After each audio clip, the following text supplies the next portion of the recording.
The timing of Ireland's Fianna Fáil party's decision to pull the trigger on the coalition government couldn't be worse in terms of the nation's post-Brexit future, and many will agree that it shows Westminster politicians do not have the monopoly on putting personal ambitions before country.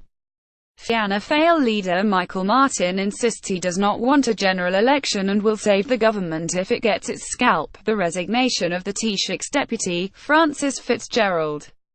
But in the act of torpedoing the confidence and supply agreement he had with Taoiseach Leo Varadkar's party, he has shortened the lifespan of the government and raised questions about the strength of Ireland's position going into a critical phase of Brexit negotiations.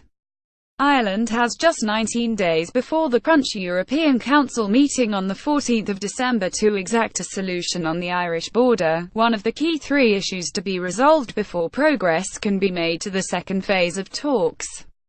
Varadkar has upped the ante on this in the past 3 weeks, and his current standing in Brussels is solid.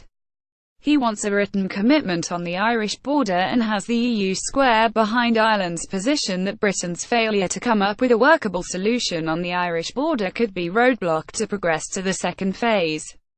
His language has been confident and pugnacious and has prompted a sometimes shrill war of words with opponents in London and Belfast that shows just how destructive Brexit already is to Ireland, which stands to suffer more economic damage than any other country when the UK exits the bloc.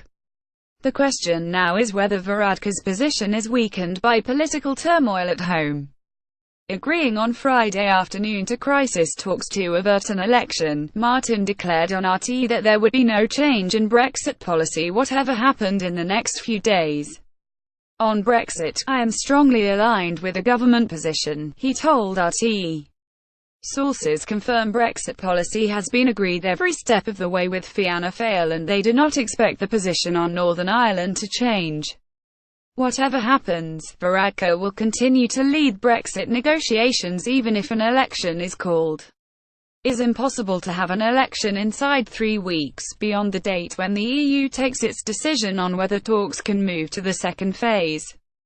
Martin has indicated he is happy for Varadkar to continue in Europe even if a snap election is called, arguing on RTE radio on Friday that Angela Merkel was leading Germany's talks even though a new Berlin government has yet to be formed.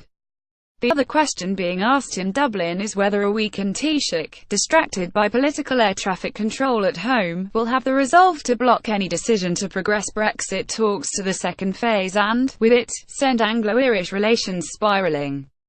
Sources in the Irish government insist Anglo-Irish relations are good despite the fallout over Brexit, but clashes with London and with the Democratic Unionist Party, which accused Dublin of blackmail earlier this week, shows how easy a reverse journey is.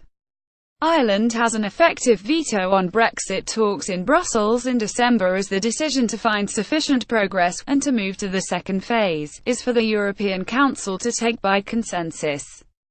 For now, it has that consensus. The Brexit negotiator Michel Barnier has tweeted that the EU has strong solidarity with Ireland. Irish issues are EU issues. It has not gone unnoticed in Ireland that the country and taxpayers were shafted by Europe during the financial crash, with taxpayers left on the hook for banks' losses. The next fortnight will be a test for Europe to show how committed it is to the Irish question without the Varadkar megaphone in play.